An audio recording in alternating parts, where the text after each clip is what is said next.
Bismillahirrahmanirrahim. Innal hamdalillah nahmaduhu wa nasta'inuhu wa nastaghfiruh wa na'udzu billahi min shururi anfusina wa min sayyiati a'malina. Man yahdihillahu fala mudilla lahu wa man yudlilhu fala hadiya lahu. Wa asyhadu an la ilaha illallah wahdahu la syarika lah wa asyhadu anna Muhammadan 'abduhu wa rasuluh. Amma ba'd. Rabbi shrah li sadri wa yassir li amri wahlul 'uqdatam min lisani yafqahu qawli. Rabbi zidni ilma warzuqni fahma. Allahumma inna nas'aluka ilman nafi'a wa rizqan tayyiba wa amalan mutaqabbala. Assalamualaikum warahmatullahi wabarakatuh. Apa khabar jemaah kita di ruangan Facebook Masjid An-Naim pada malam ini? Mudah-mudahan semuanya berada dalam keadaan yang sihat sejahtera hendaknya dan dirahmati Allah Subhanahu wa taala sentiasa. Alhamdulillah pada malam ini sekali lagi kita bertemu di masa yang sama, saya harapnya, okey, di masa yang sama, di ruangan yang sama untuk kita menyambung pengajian kitab kita yang bagi saya sikit lagi nak selesai pengajian kitab kita ni kan. Dan pada malam ini kita berada di kisah kita yang ke-37, iaitu berada di muka surat berapa? Kejap ya. Okey. Kita berada di muka surat 189 dengan satu tajuk yang berbunyi turunnya Nabi Isa alaihi salam. Kalau ingat lagi, pada sesi yang lepas kita bincangkan tentang Dajjal, Al-Masih Dajjal. Bagaimana Tamim Ad-Dari bertemu dengan Masih Dajjal lalu bercerita tentang Masih Dajjal itu kepada Nabi sallallahu alaihi wasallam, dan Nabi SAW membenarkan kisah yang disebutkan oleh Tamim Ad-Dari itu. Yang mana Nabi kata Dajjal di akhir daripada kisah kita yang ke-36 di sesi yang lepas menegaskan bahawa Dajjal dia tak boleh memasuki dua tempat, Makkah dan Madinah, iaitu Taibah, bumi Nabi sallallahu alaihi wasallam. Jadi bagi saya hadis kita yang ke-37 pada malam ini merupakan kesinambungan daripada apa yang diceritakan oleh Tamim Ad-Dari. Tapi riwayatnya lain lah ya, kisah penceritaannya berbeza. Cuma kita nak kata lepas nanti di akhir zaman nanti di akhir nak dekat-dekat hari kiamat, bila Dajjal ini dia pergi ke satu tempat kan, dan dia memusnahkan ramai orang. Pada waktu itu Nabi Isa akan turun. Ini masuk pada kisahnya. Nabi Isa akan turun dan menyelamatkan dunia pada waktu itu. Dan di sini kisahnya bermula, saya tak datangkan hadisnya lah sebab hadisnya pun agak panjang jadi kalau nak muatkan di slide dia memakan ruang yang banyak di slide kita. Cuma saya datangkan dengan bentuk poin-poin penting untuk setiap perenggan yang terdapat pada hadis kita ini. Qala Rasulullah sallallahu alaihi wasallam fi hadithin Nawas as-sabiq. Jadi Nabi sallallahu alaihi wasallam bersabda tentang hadis Nawas as-sabiq. Nabi kata fa bainama huwa ayyud dajjal. Sebab tu saya nak relatekan dengan kisah kita yang ke-36 pada minggu lepas. Nabi kata ketika sementara Dajjal dalam keadaan yang demikian, iaitu dalam keadaan yang mana memusnahkan ramai orang, membuatkan orang semua menganggap diri dia sebagai Tuhan, menyembah diri dia dan membunuh orang-orang yang beriman, semua itu berlaku. Nabi SAW kata apa?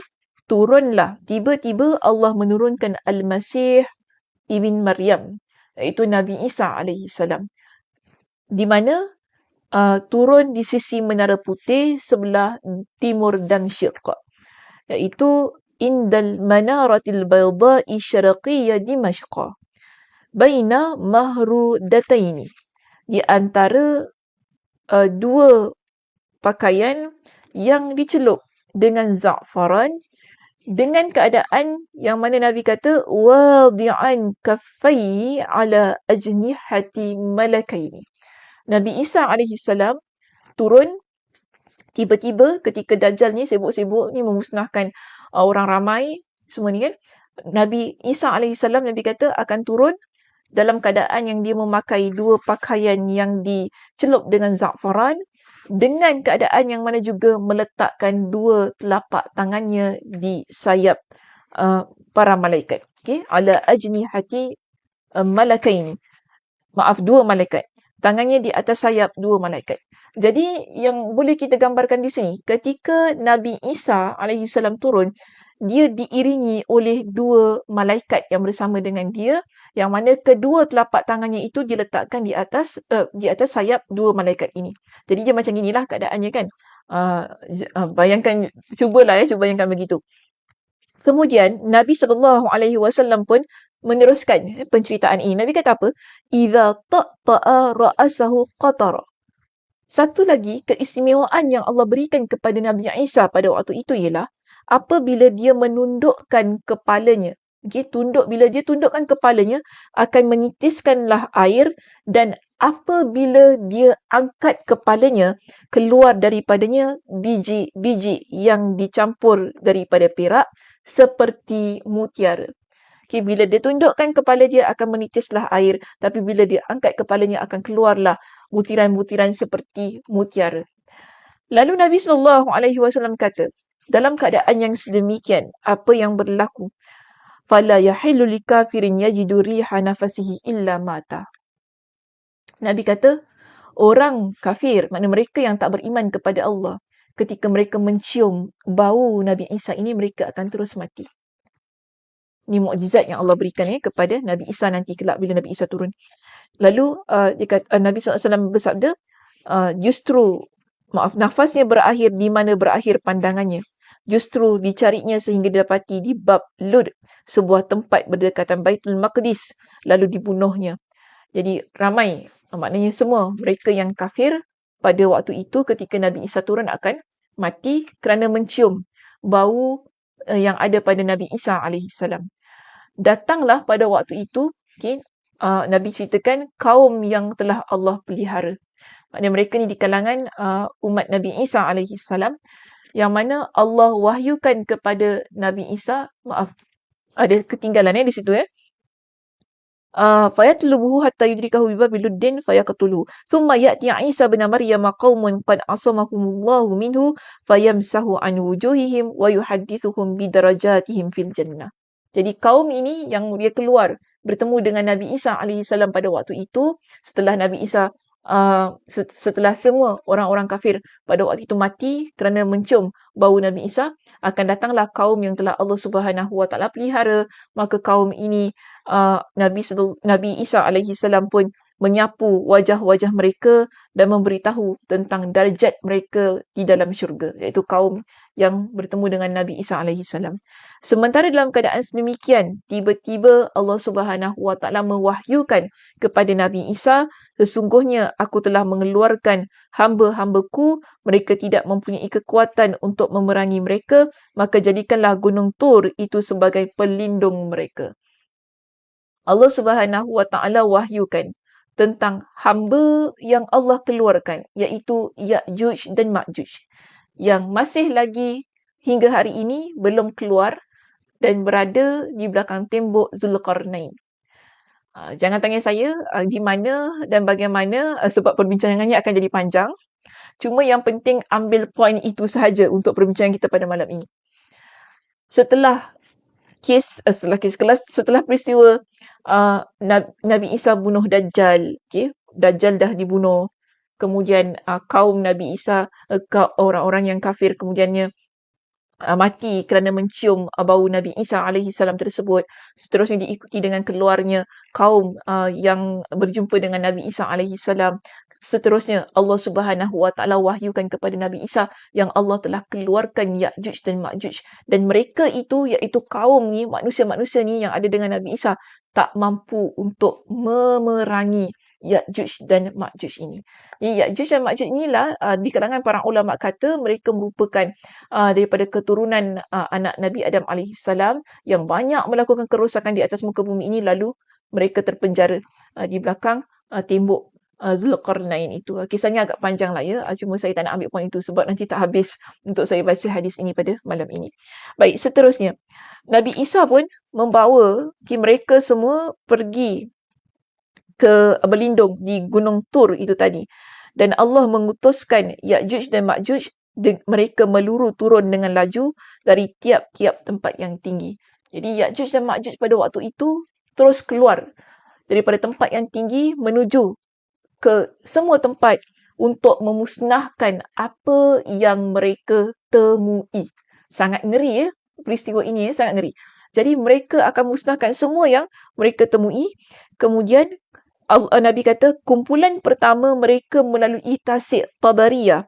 Lalu mereka meminum daripadanya dan kumpulan terakhir mereka berlalu lalu berkata sesungguhnya tasik ini pernah ada air. Jadi Ya'juj dan Ma'juj ini bukan satu, bukan dua. Dalam kumpulan yang sangat ramai dan mereka keluar berkumpulan. Kumpulan demi kumpulan sampailah yang kumpulan yang terakhir. Lalu mereka minum air di Tasik Tabariyah sehingga tasik itu menjadi kering. Nabi Isa alaihi salam dan sahabat-sahabatnya dikepung sehingga kepala lembu bagi seseorang kamu lebih baik daripada 100 dinar bagi seseorang kamu pada hari ini. Maknanya dalam keadaan yang sangat cemas yang hampir-hampir sahaja dihapuskan oleh Ya'juj dan Ma'juj. Lalu apa yang berlaku? Nabi Isa alaihi salam dan para sahabatnya berdoa kepada Allah Subhanahu wa taala. Maknanya mereka meletakkan tawakal yang sangat tinggi pada Allah pada waktu itu sebab memang tak ada yang boleh membantu mereka. Lalu Nabi Isa dan para sahabat Nabi Isa yang bersama dengan Nabi Isa alaihi salam di dalam peristiwa ini mereka pun mengangkat tangan berdoa kepada Allah Subhanahu wa taala. Kemudian Allah Subhanahu wa taala pun menghapuskan Ya'juj dan Ma'juj dengan menurunkan ulat untuk memakan mereka. Jadi Nabi SAW kata apa? Ulat itu pun menimpa leher-leher mereka. Maksudnya ulat tu makan leher-leher Ya'juj dan Ma'juj yang ramai ini sehinggalah maka mereka menjadi orang yang terbunuh seperti kematian satu nyawa. Terus mereka mati. Kemudian Nabi Allah Isa alaihi salam dan sahabat-sahabatnya turun dari tempat perlindungan itu. Bila Ya'juj dan Ma'juj mati dimakan oleh ulat yang sangat banyak itu kan, Nabi Isa alaihi salam dan para pengikutnya turun daripada gunung Tur itu. Okey. Nabi Isa alaihi salam dan para pengikutnya turun daripada gunung Tur tersebut, daripada tempat perlindungan itu, dan apa yang mereka dapati, mereka tidak mendapati jarak satu jengkal di bumi melainkan dipenuhi dengan lemak dan bau busuk Ya'juj dan Ma'juj. Sebab apa tadi dah dimakan oleh ulat tu kan? Dah dimakan oleh ulat dan akhirnya kita kata bergelimpanganlah mayat-mayat yang sangat banyak, yang bukan saja mayat yang sangat banyak tetapi ada lemak mereka tu kan dan juga bau yang sangat busuk yang keluar daripada bangkai itulah Ya'juj dan Ma'juj yang bergelimpangan itu. Dan sekali lagi, bila Nabi Isa alaihi salam dan di kalangan para sahabatnya melihat keadaan itu yang mereka tak boleh nak hadap, yang mereka tak boleh untuk berhadapan tu kan kerana bau yang sangat dahsyat, mereka sekali lagi mengangkat tangan berdoa kepada Allah Subhanahu wa taala agar membantu mereka untuk menyelesaikan isu mayat yang bergelimpangan yang sangat banyak ini. Jadi pada waktu itu Nabi SAW kata apa? Allah Subhanahu wa taala mengirimkan seekor burung yang lehernya seperti leher unta. Jadi Allah Subhanahu wa taala turunkan seekor burung yang lehernya seperti leher unta, maknanya lehernya panjang. Burung ini membawa mereka serta membuang mayat-mayat itu di tempat yang Allah kehendaki. Kemudian Allah Subhanahu wa taala turunkan hujan yang tidak dihalangi oleh rumah yang dibina daripada tanah dan bulu, lalu membersihkan bumi sehingga menjadi seperti cermin. Jadi maknanya pada waktu itu setelah Nabi Isa alaihi salam berdoa kepada Allah, minta bantuan macam mana kita nak buat, apa kita nak buat dengan mayat-mayat Ya'juj dan Ma'juj yang bergelimpangan ini, yang sangat busuk, yang sangat banyak kan, yang berulat ni semua kan. Allah Subhanahu Wa Taala utuskan seekor burung yang maknanya burung ni besar ya. Seekor burung yang lehernya panjang seperti unta dan leher ini mengangkat mayat-mayat itu dan buang mayat-mayat tersebut di tempat yang dikehendaki oleh Allah Subhanahu Wa Taala. Wallahu a'lam di mana, Nabi sallallahu alaihi wasallam tidak sebutkan di dalam hadis ini dan tidak pun dinyatakan di mana secara jelas tempat tersebut. Namun yang penting setelah itu Allah Subhanahu Wa Taala turunkan hujan untuk membersihkan bumi daripada mayat Ya'juj dan Ma'juj yang kotor itu. Maknanya ialah kita kata kalau dah ada bekas bangkai kan pasti ada darah yang berlumuran, kotor, berbaunya masih ada lagi. Melainkan setelah kita bersihkan. Tapi bagaimana nak dibersihkan? Maka di sini Allah turunkan hujan yang membersihkan bumi sehingga Nabi kata bumi itu bersih seperti cermin. Lalu Allah Subhanahu Wa Taala kemudian bumi diseru, tumbuhkanlah buah-buahanmu dan kembalikanlah berkatmu. Bumi pun akhirnya mengeluarkan tumbuh-tumbuhan yang sangat menghijau, yang sangat indah, penuh dengan keberkatan atas perintah Allah Subhanahu Wa Taala. Maka hari itu jemaah dapat memakan buah delima dan berteduh dengan kulitnya. Dan air susu juga diberkati sehingga unta kecil mencukupi buat satu kumpulan, manusia yang besar, lembu kecil mencukupi bagi satu kabilah dan kambing kecil mencukupi buat satu jemaah daripada kerabat. Bermakna makanan, minuman pada waktu itu setelah terhapusnya Ya'juj dan Ma'juj, setelah bumi bersih daripada darah dan kotoran mereka, bumi makanan dan rezeki pada waktu itu sangat cukup untuk semua manusia yang hidup. Walaupun makanan itu sedikit, tetapi ia mencukupi untuk ramai orang kerana keberkatan yang dihasilkan oleh bumi atas perintah Allah Subhanahu Wa Taala itu tadi. Baik, akhir selesai kita membaca hadis kisah yang ke-36, 37 tu tadi yang diceritakan oleh Nabi sallallahu alaihi wasallam tentang bagaimana situasi turunnya Nabi Isa alaihi salam, kemudian apa yang berlaku ketika Nabi Isa alaihi salam diturunkan oleh Allah Subhanahu Wa Taala sampailah ke akhirnya itu tadi. Pengajaran kisah kita kalau kita lihat dalam kitab ini ada 10. Tapi sebagaimana biasanya lah, saya akan ringkaskan pengajaran-pengajaran yang terdapat dalam kitab kita ini. Jadi, saya mengambil 3 pengajaran penting yang ada dalam kisah kita pada malam ini. Pertama, Allah Subhanahu Wa Taala merahmati para hamba-Nya dengan menurunkan Nabi Isa alaihi salam. Kerana sebagaimana yang telah kita pelajari, Dajjal yang keluar ianya menghapuskan keseluruhan orang-orang yang beriman. Menghapuskan semua orang-orang yang beriman dan mereka yang menyembah Dajjal ini, yang sokongan Dajjal akan dihidupkan. Pada waktu itu keadaan sangat dahsyat dan sangat menakutkan. Kemudiannya Allah Subhanahu Wa Taala menurunkan Nabi Isa ini sebagai bentuk rahmat dan kasih sayang Allah kepada para hamba-Nya yang ada, yang masih berbaki pada waktu itu.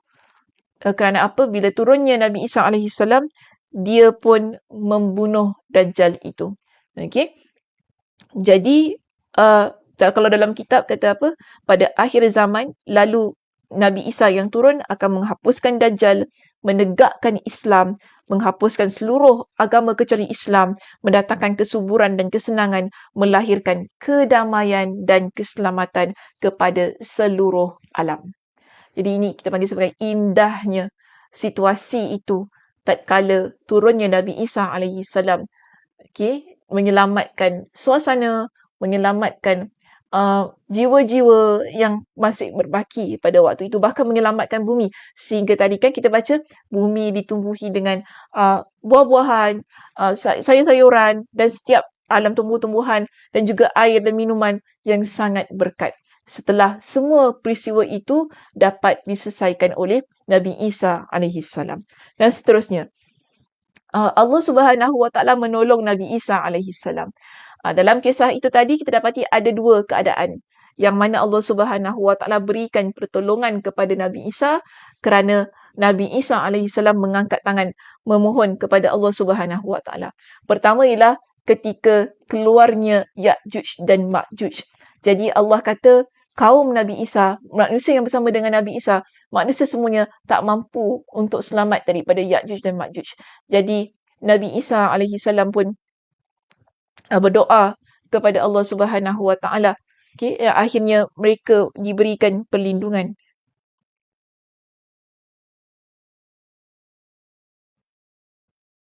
Akhirnya mereka pun diberikan perlindungan kepada daripada Allah Subhanahu Wa Taala yang menjadikan mereka ini golongan yang terselamat, iaitu bila Ya'juj dan Ma'juj mengepung mereka ini, mereka berdoa kepada Allah, itu Nabi Isa terutamanya berdoa kepada Allah Subhanahu Wa Taala.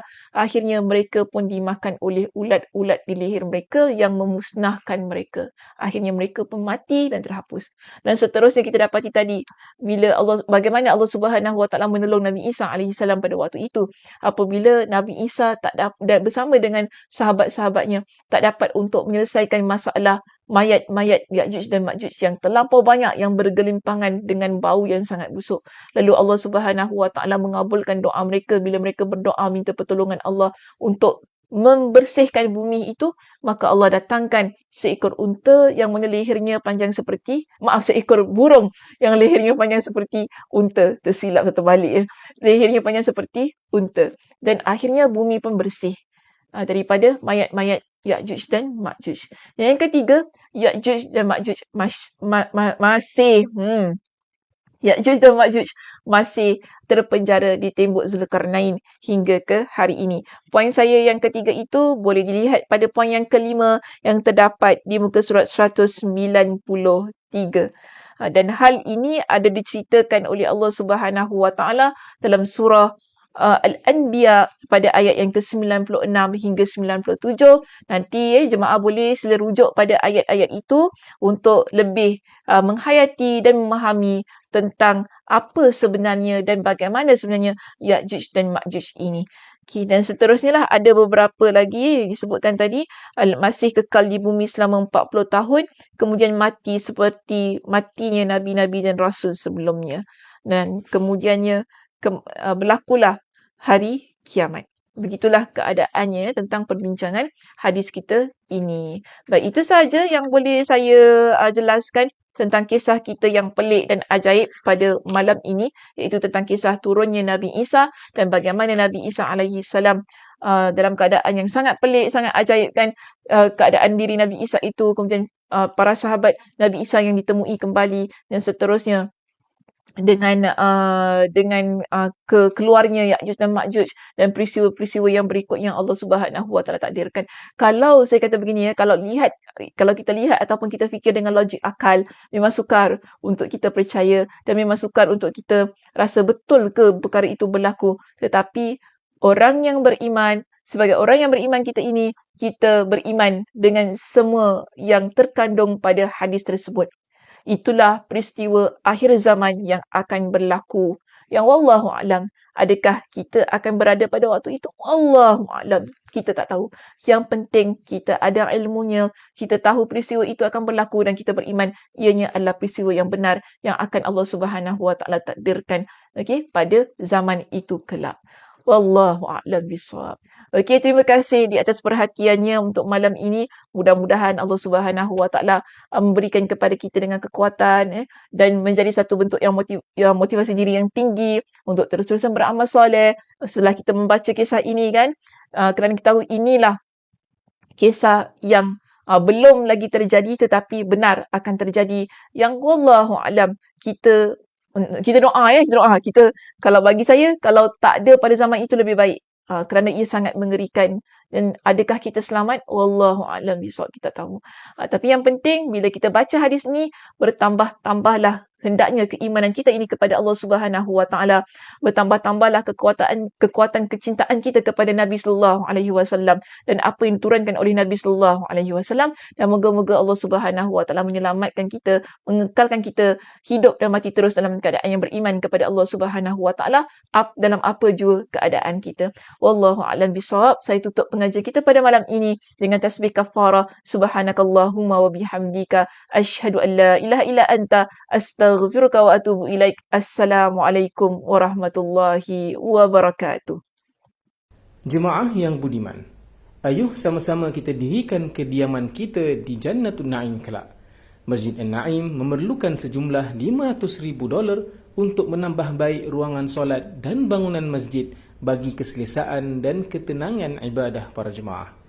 Saya doakan agar setiap infak yang dihulurkan diberikan pulangan oleh Allah Subhanahu Wa Taala dengan berlipat kali ganda di dunia dan akhirat nanti. Amin ya rabbal alamin.